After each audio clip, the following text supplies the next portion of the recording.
a good transition for us to get started. I'm Kaylee Cook. I am the Journalism and Public Interest Communication Program Coordinator here at University of Washington. This is pretty awesome to look around and see all of you here. I want to start with saying some thanks. We have some sponsors that made tonight possible, and now I feel like I'm on broadcast again. We have the University of Washington Department of Communication really made this possible. This was a dream that we had to get everyone together in one room and to talk and build community, and the department has made that possible. I also want to thank the Center for Journalism, Media, and Democracy for building the panel today. Thank you to Matt and everyone over there for making this happen. And then finally, I want to thank SPJ Western Washington. Where are you, SPJ people? Raise your hands. There they are. Give them a round of applause. They're out there doing God's work by getting everyone together, building the community that we want in news, and they continue to do it as volunteers, and it's really a valuable lesson for all of us that what we put in is what we get back. So these folks made it possible with a sponsorship for tonight, so I really want to thank them for their money and their time and their energy, so thank you, you guys. So when I stepped into my role as a JPIC coordinator about a year ago or so, I kept hearing the same thing from students and faculty and colleagues in news, and it was that we felt really disconnected. And there's lots of reasons for that, right? COVID, that thing we haven't heard of, right? Remember that thing? The realities of higher ed in 2025 and feeling very disconnected from each other, just because it's easier to do our work at home sometimes. We don't always get together in the same spaces. So one of the things that I wanted to do when I came into this role is to make this happen. So seeing you all in these seats eating free food is pretty awesome. It feels like a win. We have a great mix of students and pros here tonight. Students, raise your hands really high or stand up. There they are. Hi, students. And professional journalists, please raise your hands or stand up. Raise your hands really high. I feel like you're all at separate tables, but we'll fix that here in a second. So students, I hope you saw those hands. We're going to make you go say hello to some pros here in a second. But all of this to say that I wanted to have an opportunity for all of us to get into the same room, to build the community that we want to happen. We all know that journalism now is a community building enterprise. So here we are doing the work in the same room, and I hope we can continue to do this every year. Please tell my boss yes. So she does it. So tonight you're going to enjoy dinner. Hopefully, if you haven't gotten any, please go back. There's plenty. There's also to-go boxes. We'll leave those to the students. Sorry, pros. But there's plenty of dinner. Please get dinner. Please have seconds. There's plenty for everyone. And we wanted to build some connections and spark some meaningful conversation. So the next thing that comes in is that meaningful conversation. We all have it individually at our tables, but we want to have a real good one up here. We really want to shine a bright light on the community building that's happening in the news industry right now, something that helps both students and professionals. We want UW Communication to be a center, a hub for that community building, and we want to give all of us a chance to slow down and think about everything that's happening in the industry. Excuse me. So hopefully that gives us a chance to do that. We don't get enough chances to do it nearly enough now these days. So the first thing that I want to do before we do anything, this is something I learned in my church-going days as a youth. We're going to all stand up and we're going to say hello to somebody else that you do not know, at least two people around. Please introduce yourself to someone you don't know.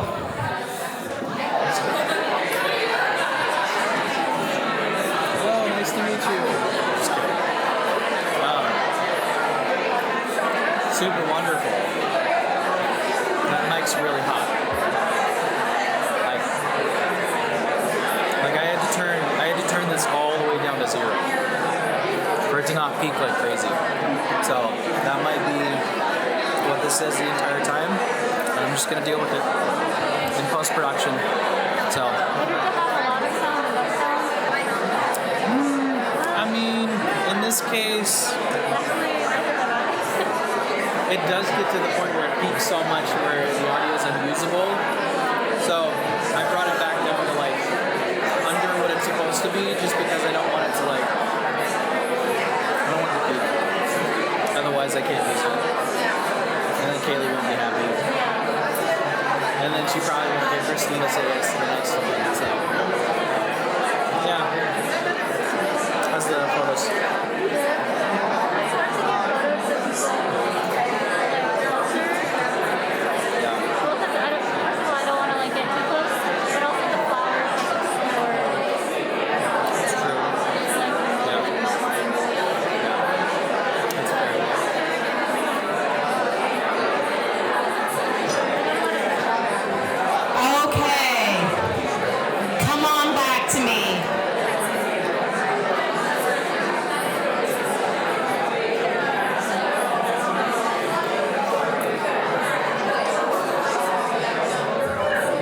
I know, we want to keep talking.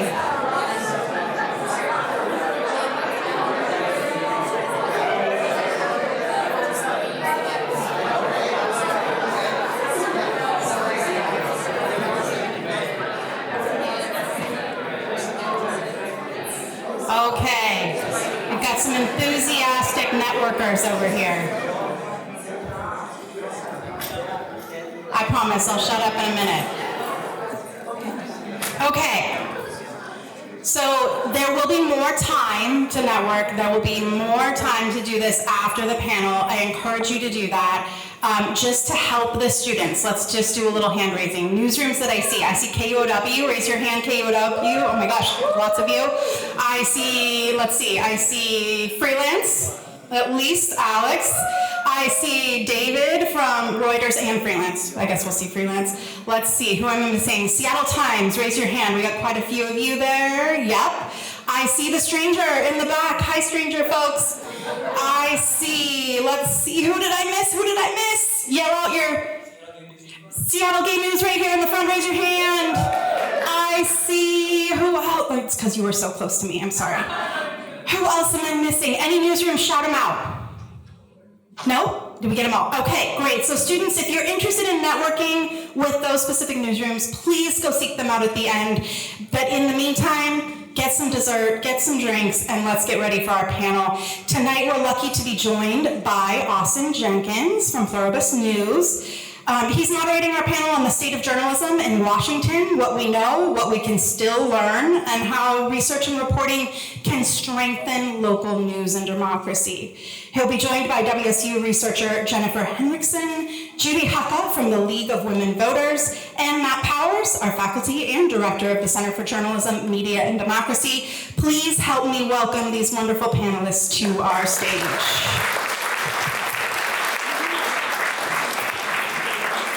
And I was remiss and didn't have them put their microphones on before they came up here, so I'm going to let Austin just wing it. Got it. Thank you very much. It's good to be here, and it's a great turnout. I do love this idea of bringing students and professionals and others together to talk about the state of media, which at times can feel kind of bleak, but I think there's also reason for optimism, and we'll talk about both sides of that coin tonight.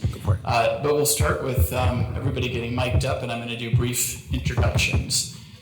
They're going to be quite informal, but and brief. Right next to me is Professor Matt Powers. And so the theme tonight, and maybe I'll just stand up because it'll be easier for you to see me and me to see you. What we wanted to do tonight is think about what might be the first in a series of conversations about the future, in particular, of local and regional news. We're not so focused on what's happening kind of at the national level, but how do you rebuild a local news ecosystem and inform people about what's happening in their own backyard? And what's really interesting is that in the last few years, I think going back to 2022, so the last 3 years, there have been 3 reports in succession on this topic focused on our state. And it began in 2022 with the League of Women Voters putting out a report on declining local news in Washington state and the impacts to democracy.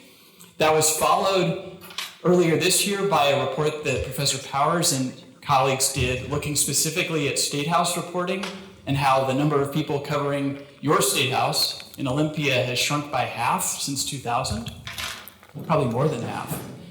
And then, following that, Professor Henrichsen put out a report that looked more broadly across the ecosystem in Washington State looking at this concept of news deserts, places that are completely unserved by a local news source anymore, or maybe only have one, and sort of what the impacts there are. So we have 3 reports in succession, and the idea tonight was to start with the academics, and in the case of the League of Women Voters, the sort of community and democracy-minded entity who've been looking at this problem and analyzing it and trying to sort of identify what's happening.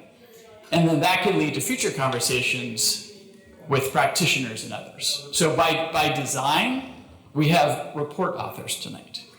And so let's begin with introductions. Professor Matt Powers of University of Washington wrote the report on State House reporting and how it's declined. Next to him is Judy Huka, who is with the League of Women Voters, did not actually author the report, but is now part of the committee that is trying to think about where you go from here and whether there are some public policy solutions to be thinking about.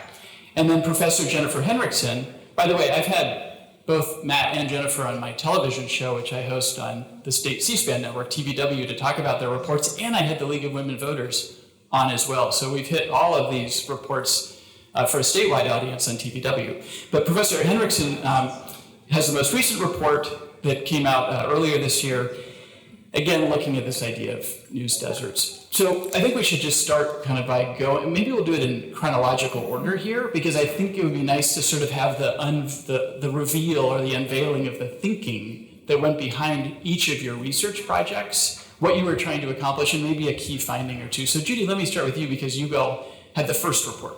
Sure. We completed the report in 2022, and I think it was... Can you all hear Judy? And I think it was the first comprehensive look at the situation in the state of Washington. So the study was completed in 2022. The League has a rather very, I wouldn't say cumbersome, but prescribed process for making decisions.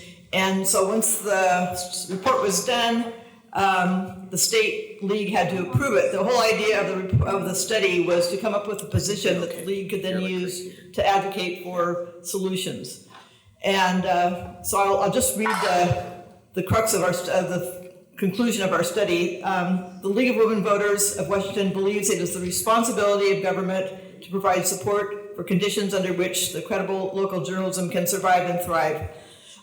There's more to it, but it was very carefully worded to avoid saying government support of journalism, but government support of conditions that help journalism thrive. And since then, I guess I'll leave that till later. I was going to say, since then, we've kind of moved on to more of advocacy based on that position, both at the legislature and in education, workshops, etc. Let's turn it over to Matt. So our report really came from just a series of observations. On the one hand, the fact that's well established that state governments have become increasingly central arenas of policymaking in the American governmental system. So as you have federal gridlock, state governments, which used to be referred somewhat derisively by political scientists as the runt in the litter of American policymaking, have really become the places where, whether or not you care about climate change, whether you care about LGBTQ rights, whether you care about education funding, a lot of the things that become federal policy are actually tested and tried in states. And at the same time as states have grown in terms of their budgets, in terms of the number of personnel, in terms of the staff that they have, in terms of the number of things they oversee, the number of people actually dedicated to covering state governments has declined a lot. And so what we wanted to do in the report is we wanted to try and understand who is actually involved in doing the coverage, what are some of the opportunities they have, what are some of the struggles they have. And so part of it was just trying to figure out some of the numbers, the sort of game of how much has this in fact declined over time, how has the coverage changed, so we did look at news coverage as well.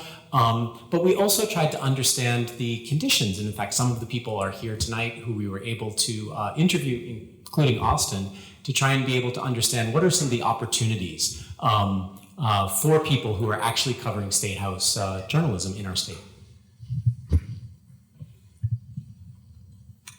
Hi everyone, it's great to be here tonight. Thank you for the invitation. So I co-authored with my colleagues at WSU a report on the local news ecosystem of Washington State. And the origins of this report came from actually the state legislature. So the Washington State Legislature, if you're not familiar, they provided $2.4 million to WSU's Murrow College of Communication to establish something called the Murrow News Fellowship Program, which essentially matches early career journalists with news outlets across the state to try to fill a need that those organizations and that those locations have for good quality civic affairs reporting. And Murrow leadership thought, you know what, it probably would be wise to have a better understanding of the local news ecosystem as we're making these decisions, placing early career reporters across the state. And so that was the origins for this particular research project, which involves a lot of different methodologies, from semi-structured interviews with journalists, civic leaders, and policymakers and scholars, as well as a survey that we sent to many of the organizations in the room, trying to collect more specific information to try to get a sense of what is the health of the local news ecosystem in the state that we're living. So I also want to offer a little bit of national perspective to this, because this is not happening in isolation in Washington State. The Medill School of Journalism puts out an annual report, and it just so happens it came out just in the last couple of weeks. They're also looking at this issue of declining local news and news deserts. Here's what they found this year. There are now 50 million Americans with limited local news access. There are a record number of news deserts in the country, 213 counties, up from 206 the prior year. They also are finding that web traffic to local newspapers has dropped. Web traffic to 100 of the largest newspapers has plummeted more than 45% in the past 4 years. So not only are we losing local news, but we're also losing audience. As the news sites sort of wither away, it seems that people are also maybe losing interest, they're stopping looking, maybe they're focused on what's happening at a national level. One of the analyses that came out of this last election was that all politics is no longer local, it's national. So there may be some element there. So that's the kind of the big picture.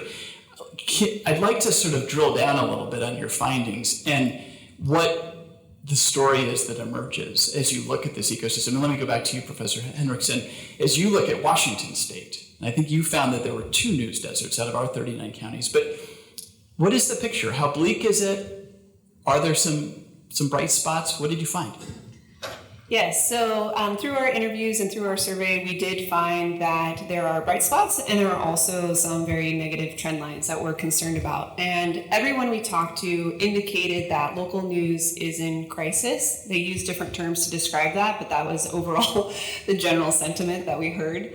And as Austin mentioned, in our report, we cast a really wide net of news sources. And then we applied criteria to determine whether or not those news sources fit into our database. So we started with a really large number. We got down to 353 outlets, and they had to fulfill specific criteria. They had to have original content, journalistic content, locally relevant, and recently updated. And still within that number, we found 2 counties in Washington that did not have outlets that met that criteria, which means that they're these news deserts, essentially places that have really no source of local news that focuses on the community in which a lot of people live. And that's a big problem.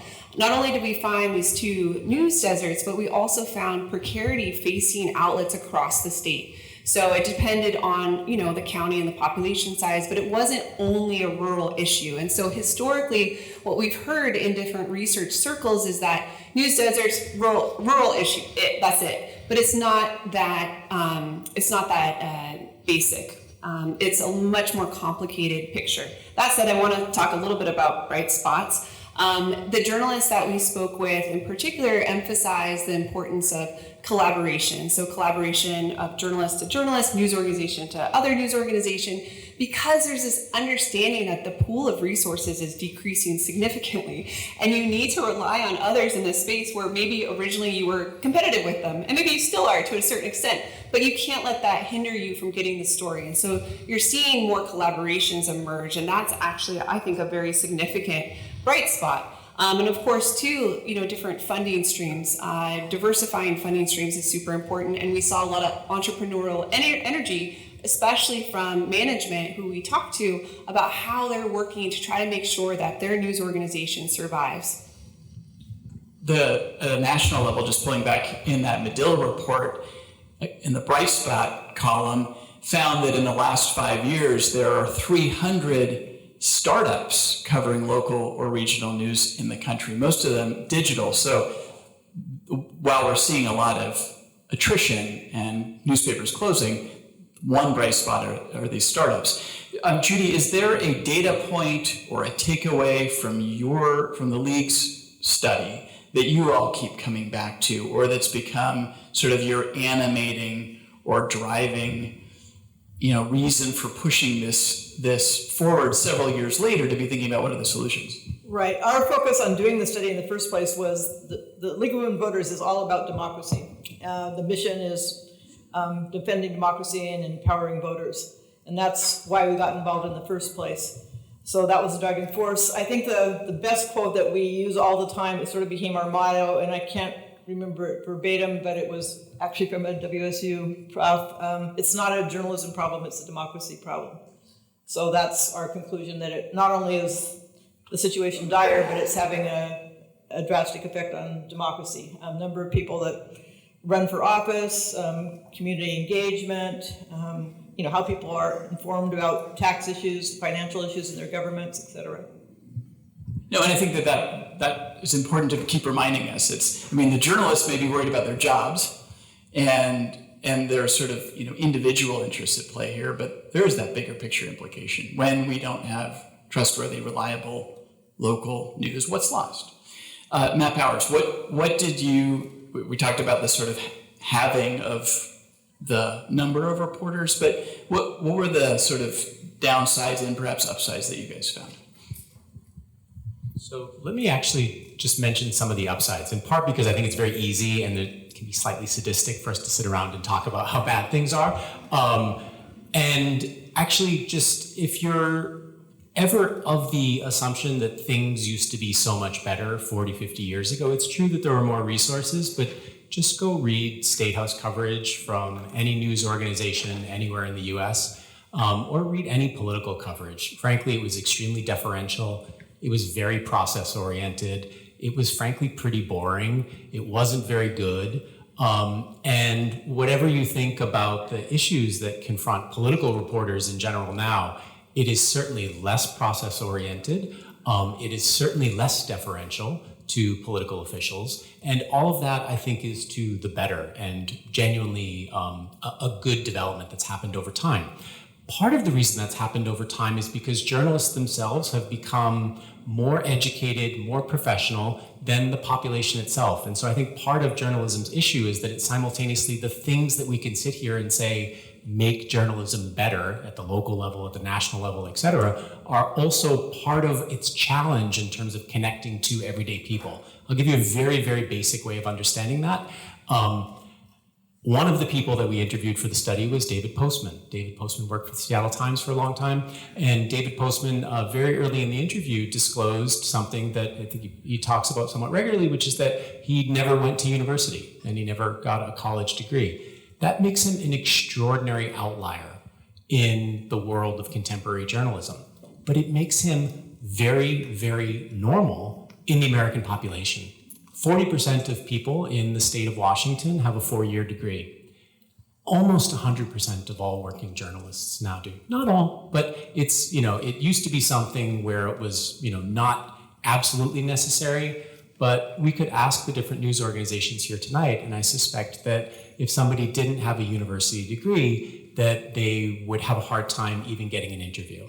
So I think that simultaneously makes the journalism of very high quality, very good, very important, et cetera, and also creates a disconnect with the very population that it's hoping to serve, the very audiences. Can you also just speak briefly to the change in the makeup of this our Capitol Press Corps and how it's changed? I know that you and I have talked about this, and it's pretty remarkable. The face of the Press Corps is very different than it was even 5-10 years ago. Yeah, so people who have experience with this or worked in newsrooms, Rachel LaCourte was for a long time, the only woman journalist in Olympia who was part of the beat. And she talked about that in her interview. And last year, it was overwhelmingly women journalists. And so this is something that's happened in a very, very short period of time, where it's gone from being a beat that's almost exclusively male to one that is predominantly female. And I think that is important in and of itself, just in terms of who actually reports on the news. And I think it raises important questions that can sometimes be uncomfortable, which is to say, when women are able to enter a space from which they've previously been excluded, is this because the space itself has become less valuable to the news organizations or the news, profession? Or is it because there's actually been inclusion in terms of lifting people up into spaces that can, be good jobs, high quality jobs, et cetera? I should have made a stronger note of this at the beginning. We have WSU and UW representation on this panel. And also, it's just a special thanks for making the trip over the mountains, Professor Henrichsen, especially this time of year. I want to ask a question that I think definitely animates academics and should animate reporters, which is, okay, so you've done some research. We have a sense of the landscape, but there's always more to know. What do we not know? And I know, Professor Henrichsen, your work continues. So what more do you want to know? What more do we need to know about what's happening out there? Oh, there's so much. The first research project that I'll talk about is one that's funded by the Carnegie Foundation, the Carnegie Corporation, and specifically is looking at assessing the Murrow News Fellowship Program. I'm really interested to see in what ways placing civic affairs reporters in these counties across the state can increase civic engagement of populations and also decrease political polarization, which we know is on the rise and which is a really big problem facing our society. So that's one thing. And I know you mentioned it before, but just for the uninitiated, can you just kind of briefly explain the Murrow Fellows Program, kind of the numbers and Sure, how it works? Absolutely. So, and Jody is here. Jody runs the Murrow News Fellowship Program with Ben Shores. And so she knows all the ins and outs, so I definitely recommend you talk to her. But basically, the Murrow News Fellowship Program, as I mentioned a little bit at the start, is this amazing program that places early career reporters in news organizations around the state. We have 16 fellows in these news organizations. They produce more than 2,000 stories. And these stories are available via Creative Commons, so other news outlets can access them and publish them with attribution, which is really important.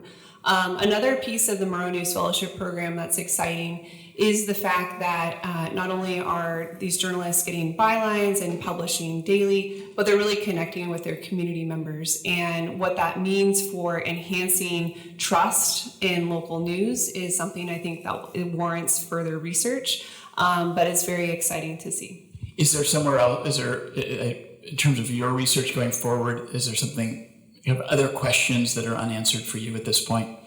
There are many. One other one that I'm looking at now that I haven't talked about yet publicly, but it's something that I'm really interested in, is trying to understand in what way artificial intelligence is causing potentially a decline in journalism jobs. What does it mean for the journalism labor market? And so it's a study that I'm starting very soon with a couple other scholars from different places. So that will be of interest, I think, as well. And then another thing that I'm interested in doing is understanding to what degree we can try to operationalize this concept known as news production capacity. So, for example, in our report, we cast this wide net. We try to give a lay of the land. It's a very 30,000-foot view of the landscape. But I want to understand, okay, but to what extent are news organizations sustainable in their particular communities? What does that look like? And so one way I'm trying to do that is by operationalizing this concept of news production capacity, which looks specifically at both annual operating budgets, staffing numbers, publication frequency, and ownership structure and type to try to get a sense of, okay, how precarious are these organizations? How are they going to shift and survive amidst all these different challenges? So that's another project I'm working on. Same question for you, Professor Powers, in terms of, you looked at one state. I think you can extrapolate a lot from what you learned about Washington, but is there something more you want to know about State House reporting, or is there a next step you would take with this research, maybe to expand it beyond? So we do have some stuff related to State House reporting. The immediate thing that we're actually working on right now is open records requests. And so open records requests are used overwhelmingly by people who are not journalists. And so it's something less than 3% of all open records requests at both the federal and the state level are used by people who are not journalists. Sometimes it's businesses looking to figure out what other businesses are doing. Sometimes it's lawyers because they're trying to basically do developments. It's used for a lot of things that are only very, very tangentially related to any idea of the public interest. And so what we're doing is we are paradoxically doing a public records request of a state agency in Washington state to try and understand who makes these requests, for what purposes, how do the agencies deal with them, and then what's the impact on journalists, few though they may be, when they actually want to use these records requests in order to do some of their reporting. Because of course, one of the things that I suspect many of you have actually experienced is that you make a request, but you don't actually get the information in anything like the amount of time that's necessary in order to be able to turn around and do a story about it. So is the thinking here that if you have fewer journalists under more pressure and they're trying to dig deeper and there's a barrier to that, then maybe that can be surfaced and then addressed? Yeah, we're also thinking about it as both the uses and abuses of transparency, right? And so these are requests that are initially, when they were done at both the federal and the state level, this was a 1960s, 1970s thing. It varies somewhat by different states. And the idea was that or the assumption was that they would basically be journalists or people who were kind of close to journalists, you know, transparency advocates, stuff like that. In fact, the reality has turned out to be much different. And what we want to do first is just try and understand, map out, and show how these transparency laws, which are very difficult to argue with on their face, are actually utilized in practice. And with the Public Records Act having been on the books for, I think, almost 50 years now, it's probably time for this sort of review. I should also note that this new State Attorney General Nick Brown is also looking at this issue and making some proposals and trying to figure out how to make this law work better. By the way, if you read the Public Records Act, the exemptions, there are far more, the length of it is a pretty short act, but then you start reading it and it's like, why is it so long? It's because they've carved out all of these exceptions and exemptions. That's what makes it so long now. So there's a lot of holes in it as well. Judy, let's transition to thinking about the future and thinking about solutions. This piece about the government's role, you know, the Murrow Fellows program came about because Senator Karen Kaiser, who had been a journalist, passed a law kind of as one of her last acts before leaving the legislature after a long career to create this program. The state funded it. Now that's in some question because of budget cuts. So there's that model, and I believe that this was borrowed from California. There's also what we're seeing in Australia and Canada with trying to make, and to some extent California, trying to make big tech pay to sort of support local journalism. Again, doing that sometimes through passing laws. What is the League's thinking about the proper role of government and government support for local journalism? Well, basically, the League is looking at all the bright spots, all these new models, and which ones are financially sustainable, which ones are actually going to work. Government support, there's a lot of options. The biggest one is getting big tech to pay for the news they use from legitimate news organizations. So that's what our main focus right now. Senate Bill 5400 was in the legislature last session and will be in again this session starting in January. We're lobbying heavily for that, working with the two legislators who are sponsoring that. So we see that as a possibility. We're basically looking at anything that might work. Tax exemptions and credits. The League advocated for the B&O tax exemption in 2023, which passed, but isn't enough, not nearly enough to really make a dent in the problem. That's for newspapers. Yes. Yeah, I didn't cover online publications. What is, just on the big tech, making big tech pay piece, it sounds good as a bumper sticker, I think, but in practice, it's complicated. We have seen, for instance, Facebook in Canada stop posting news because they said, we're just not going to play that game. In California, they tried to pass a law and then they cut a deal with Google. There's a lot of criticism that it's not enough money to actually make a dent. These are trillion-dollar companies. They're very sophisticated. Can little old Washington State really make them pay and shore up our local news? Or are you sort of tilting at windmills here? Possibly. I mean, Oregon, Washington, and California are all trying to do the same thing. I'm sure there's other states. We're just looking at anything that possibly could stick or make a little bit of a dent.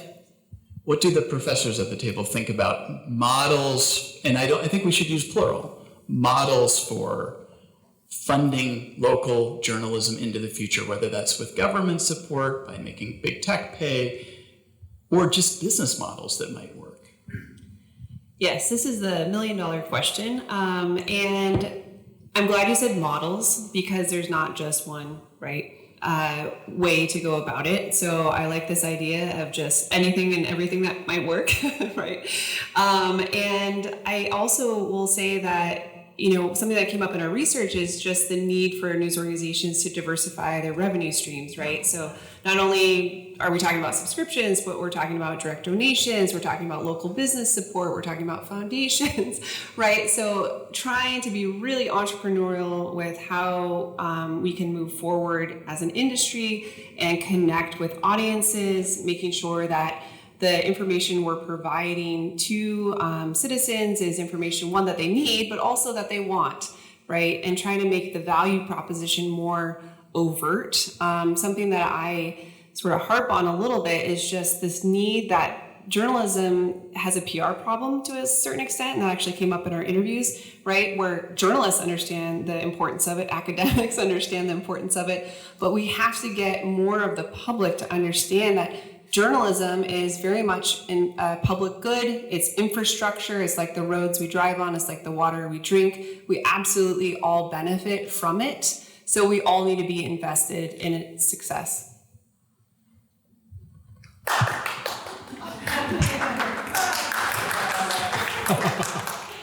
I mean, in some ways, I think we're already living in the future. Like, the future is already here in the present, in the sense that, like, the Seattle Times has a number of positions that are funded through philanthropy. KUOW plays a much larger role in the provision of local news in the city, and to an extent around the city as well, than it did even 10 years ago. And those things are happening not really because commercial models have been figured out. I have to say, like, the more you look at it, like, I think the structural aspects of the commercial model is very, very difficult for local and regional news providers. And I suspect that it will be some combination of the commercial things that work enough to be able to make it happen, with hopefully increased role by both philanthropists, donors, and public contributions. Donald Trump will not be president forever, and hopefully whoever is president next will, restore funding to public media. This is still one of the ways in which the U.S. is really an outlier relative to its peers in other democracies. Since you mentioned public media, and we've had two things happen in recent months: the slashing of federal funding, elimination of federal funding, and also at a local level, then the ripple effect, the layoffs, which, and it's a more complicated story, but the layoffs of 17 journalists at Cascade PBS. And so I know we're trying to, not just focus on the negative or the sort of bleeding out in this industry, but when it hits home in that way, and you've got your local, and I'm an alum of local public radio, you've now got the stations saying, we asked you for money all these years and we were serious about it, but now we're really serious. Like, we just lost 10, 15, if you're a smaller station, a much bigger percentage of your budget. And if people are losing their jobs and winnowing what is already a weakened ecosystem. That seems pretty concerning. I do wonder if there's a positive. I wonder if there's an opportunity here, especially for local public media, to reinvest more sort of wholesomely or fulsomely in local coverage to sort of renew the giving cycle. But have any of you given thought to that, for particular either penalty or opportunity that comes with the loss of federal funds?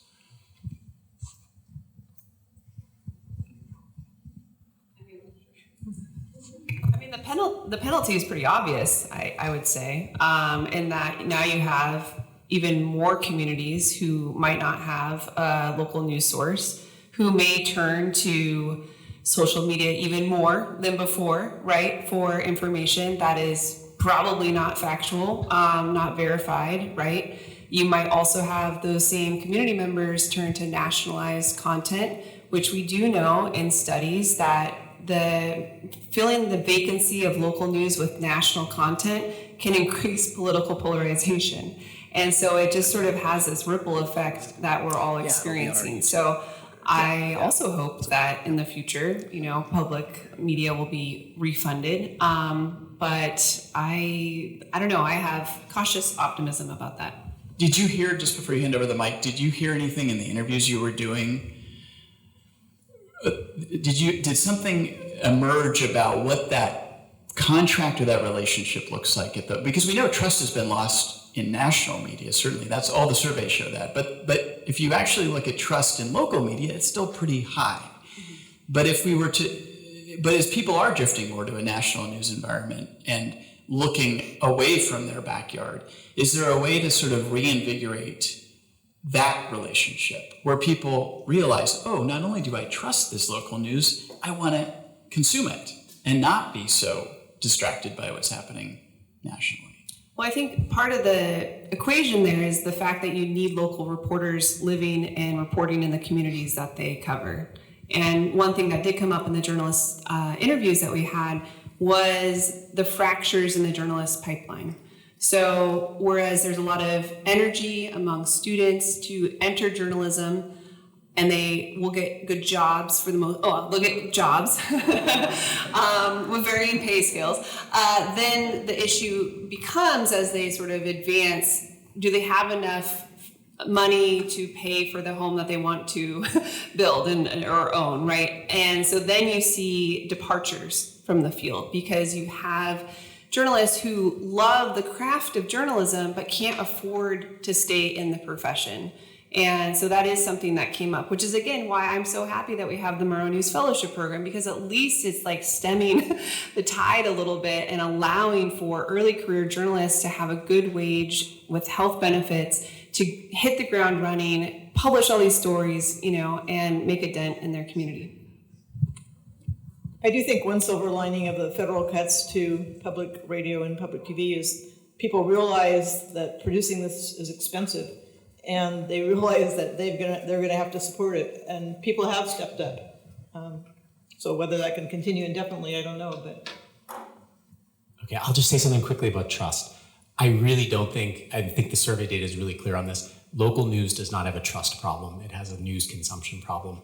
85% of people in the latest, and I'm talking like 6 months ago, Pew survey, when they were asked the question, do you think your news organizations are important to your local communities? 85% of people said yes. 15% said they'd paid for local news in the past year. There is no relationship, there's no necessary relationship between whether or not you trust something and whether or not you consume something. It's clearly the case that people have generally positive feelings about local news generically. It's clearly not the case that translates into news consumption.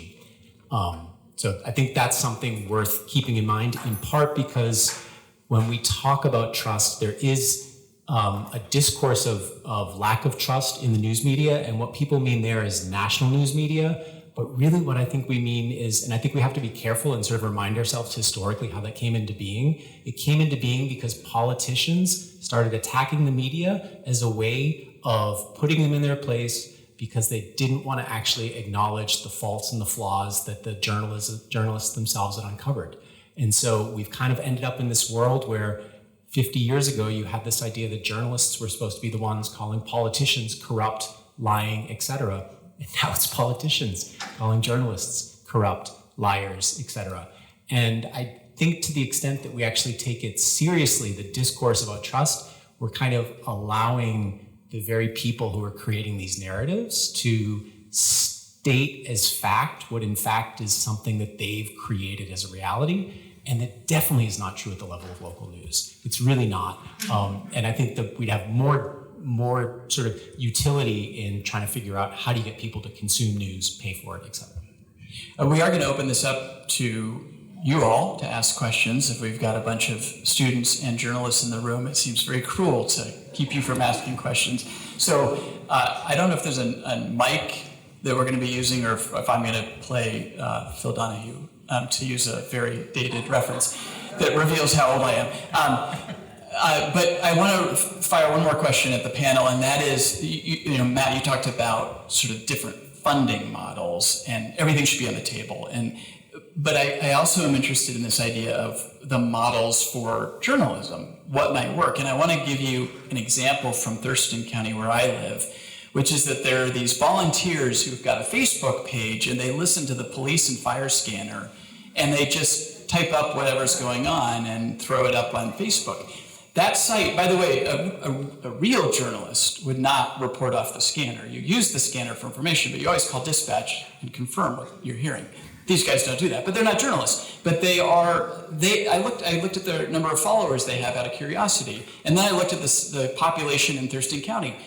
Now, presuming, and I shouldn't assume this, but assuming everybody that follows them is in Thurston County, they've got a third of the population following them. Or let's just say their followers equate to that. That's quite remarkable. Now, they're not charging for their product, but it did make me think that if people aren't going to news sites much, local news sites much anymore, what about just a local news entity that just posts on Facebook or just has TikTok videos?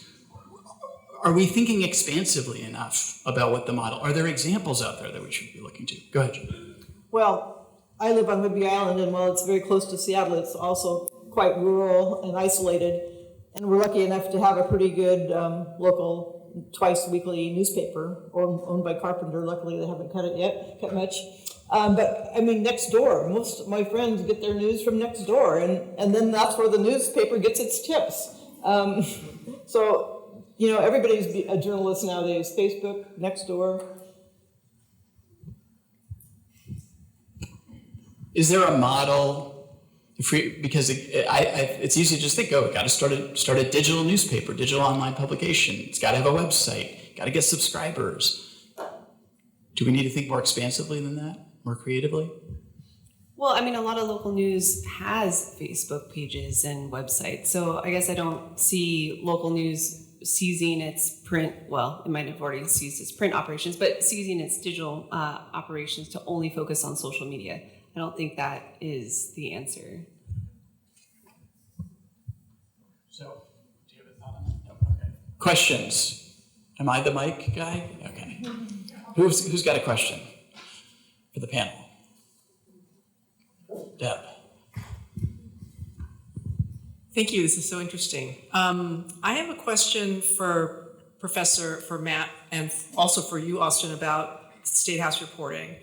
So with this, sudden decrease in the number of people covering the State House, are you seeing any patterns in what is not being covered? And especially for you, Austin, having covered the State House for so long, what are we not getting boots on the ground, coverage of? And is anything, are you seeing any impact of that, or is something else, filling that void?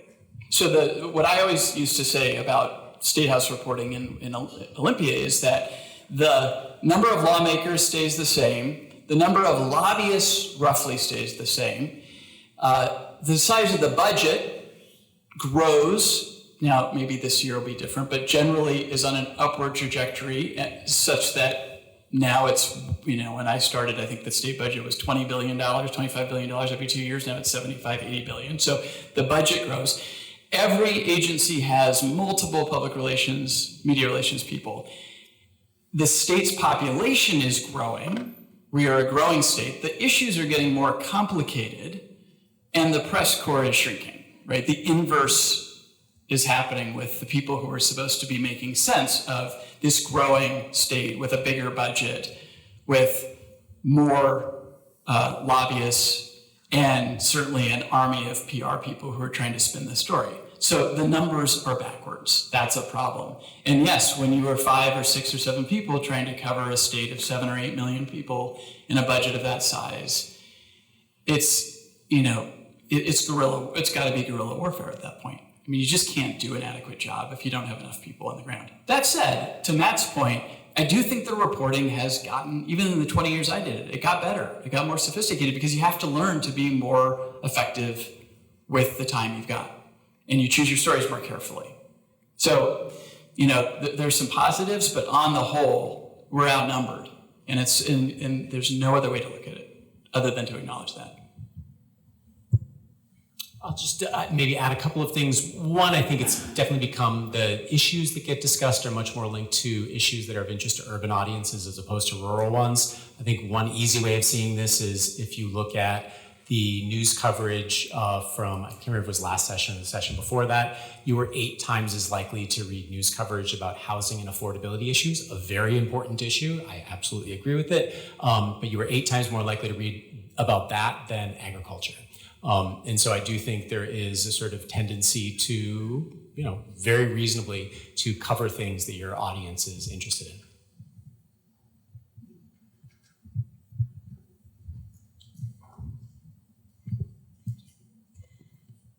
Hi, my name is Noah. I am a JPIC student and I'm minoring in urban design and planning.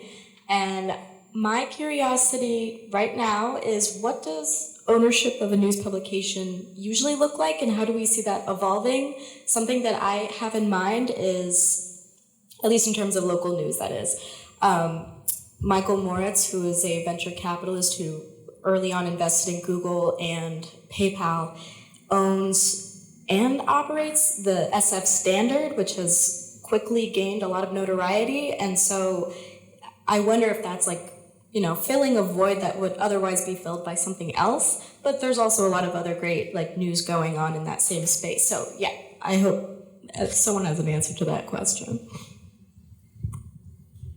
Yeah, that's a great question. It's a big question too.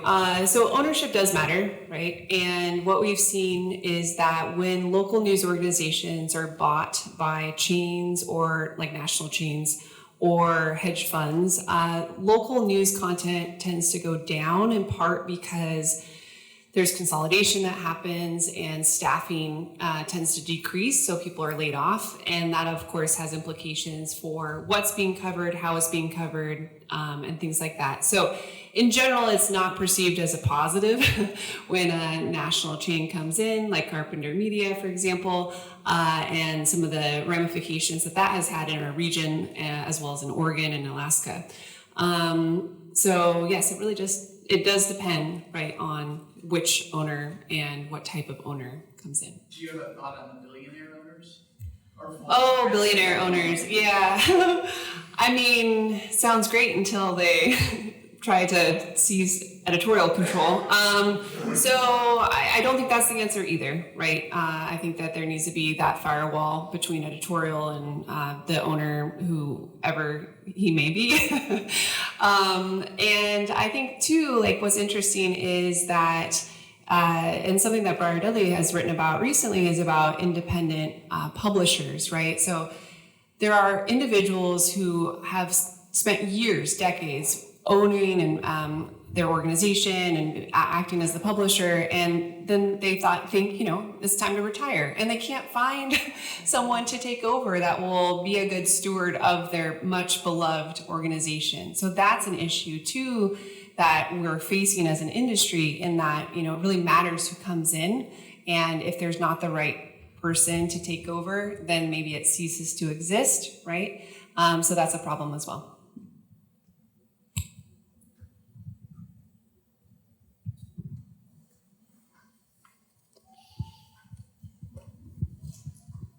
I just have a comment, a bright spot. There was a comment earlier about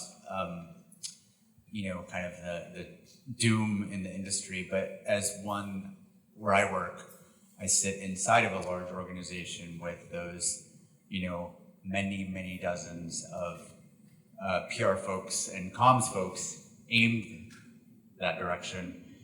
And I see it from the other side, where when a, young reporter somewhere on their own reports something, the impact that it has within the inside of the organization, and know that journalism still has a lot of power and still moves a lot of chess pieces inside organizations.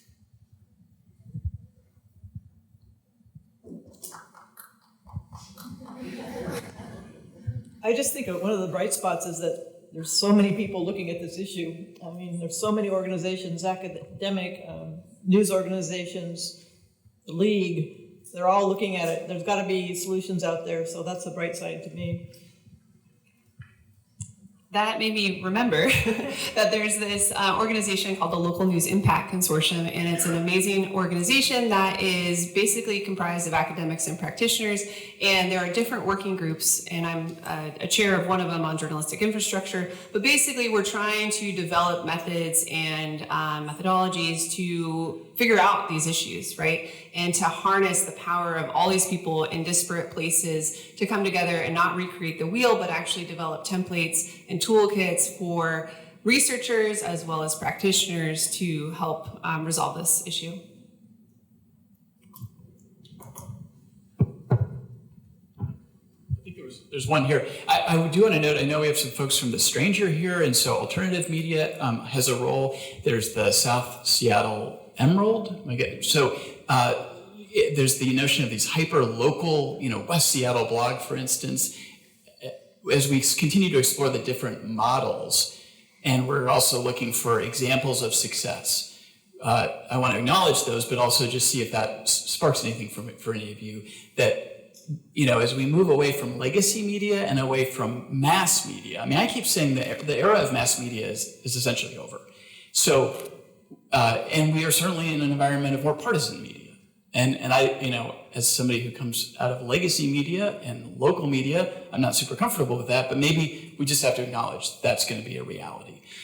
But this gets back to my idea of if we're ideating and thinking expansively and being super creative and trying not to have the normal four walls around what we think is journalism, what opportunities does that open up to, reseed the local news environment?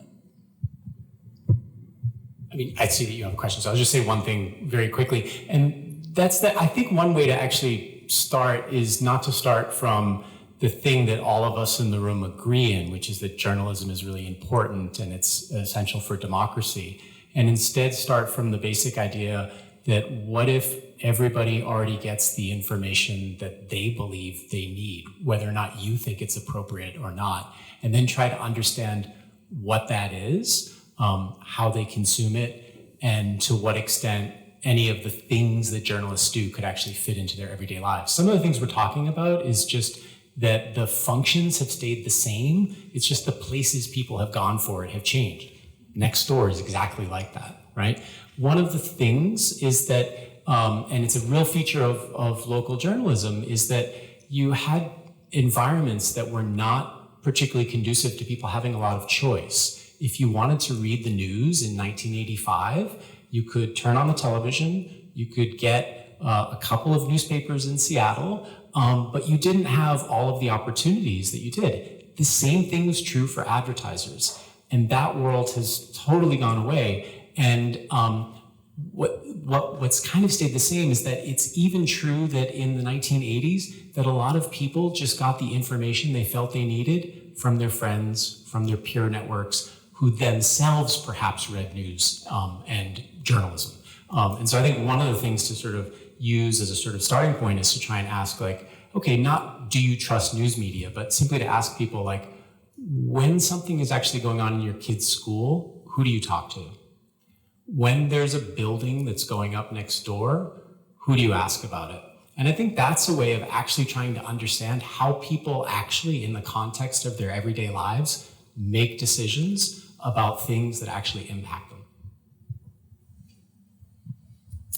Okay. Quick question about solutions journalism. I'm hearing, to grossly overestimate what you're saying, local journalism has a problem of getting people to tune in or read. National journalism has a trust problem. Have you seen anything in your research about solutions journalism and whether that is a solution to getting either the trust or the eyeballs? And we should define solutions journalism too, as we try to answer that question. Either of you want to? Jennifer's being put on the spot. So our research didn't focus specifically on that, but there is research out there that talks about the importance of solutions journalism and creating sort of civic space, right? And to try to make sure that audiences know that they have agency when something comes up. And so I personally have read, Washington Post, New York Times sometimes, and I'm like, oh, this hasn't happened yet, but it feels inevitable, right? And so I'd prefer in some ways that it was challenged and shaped in a different way where the reader, such as myself or someone else, feels like there's change that's still possible and that you can actually go out and do something in advance, especially if it's a hypothetical. Maybe Judy, just if you could jump in on, because you're so focused on this idea of democracy being contingent on an informed society, what you're thinking is about sort of that idea of journalists trying to change their practices. And, solution journalism is one way of doing that. What is the problem? What are a set of solutions? Not just report on the problem, but try to bring the audience to some ideas that would address them. Well, I think a big part of what we're talking about is community. Newspapers are not just covering the city council and the county commissioners. They're covering they cover sport. If they do cover sports, that's a big source of getting readership. So I think, it's all about community. The world is pretty much upside down all over the place right now. And people are grasping to their local community for feeling good. So I think that's a big part of the solution.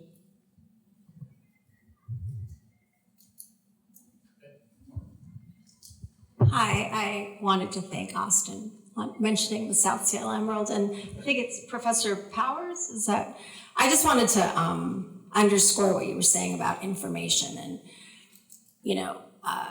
sort of loosening our grip on what we think the public needs to know and just having a conversation with them. And I just want to make a few random points. I am an alum of Seattle Times, and I remember and was really proud when it was huge paper and everybody had a section and it was multiple pages, and I was grouchy when the section started disappearing.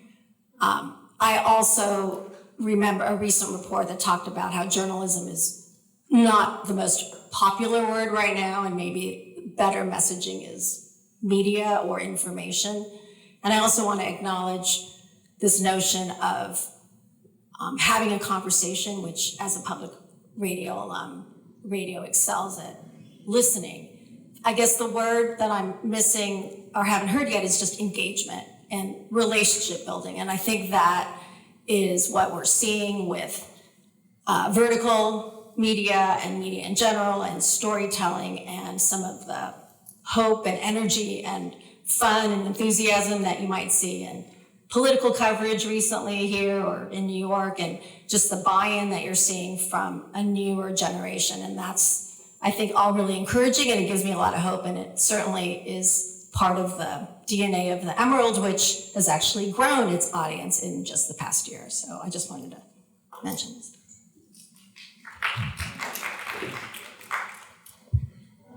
We are going to wrap up, but let me ask, I feel like I would be missing something big if I didn't maybe end on this point, which is, and it gets back to what Florangela is saying about this idea of engagement.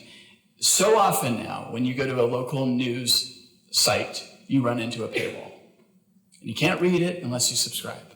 And there's good reason for that, because it costs money to produce news. But it seems like we have this either double bind or this chicken and egg problem, which is if you throw up that paywall and create the barrier, then you've just closed out a bunch of people who are not going to be willing or able to pay, or who just want to feast on a smorgasbord of news and don't want to be loyal to one particular site.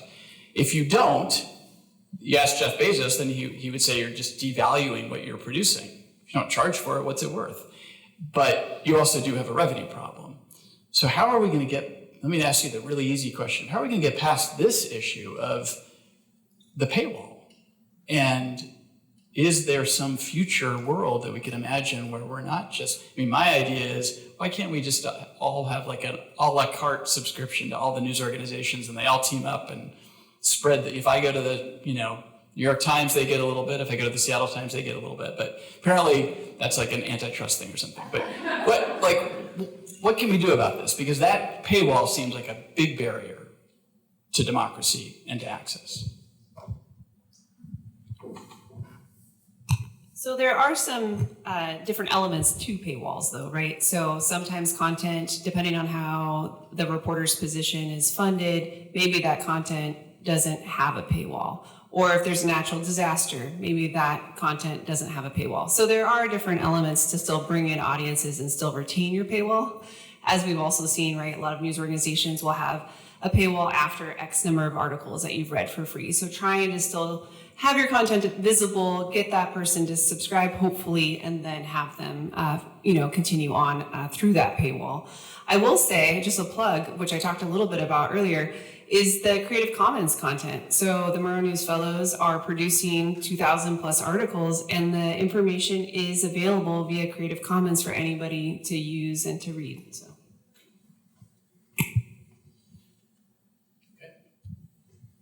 I'll end with one bright spot. I mentioned I host inside, my day job is a staff writer for Pluribus News, covering all 50 state legislatures now.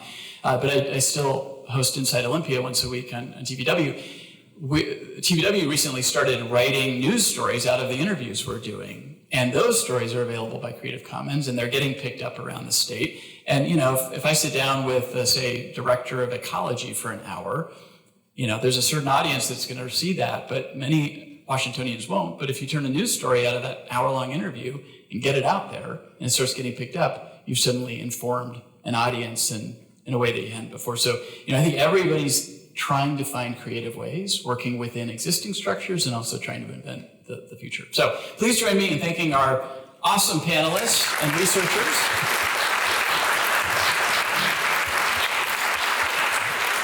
And to be continued over coffee and dessert, I guess, informally. Enjoy the evening. Thank you. Thank you, you guys. All right, just to finish up, we'll have some last moments of networking. We had a few professionals show up after we did our little roll call. Professionals, will you raise your hands so students can come find you and network with you? Notice that we have new members of the Seattle Times who are locked out for minutes. We have the South Seattle Emerald over there. We have CanKX back there. Amy, say hi. Starbucks Creative, Josh, say hi. All those folks right there. Students, please network before you leave. Meet someone you don't know. Enjoy the food and drink. We're so glad you came. Thank you so much.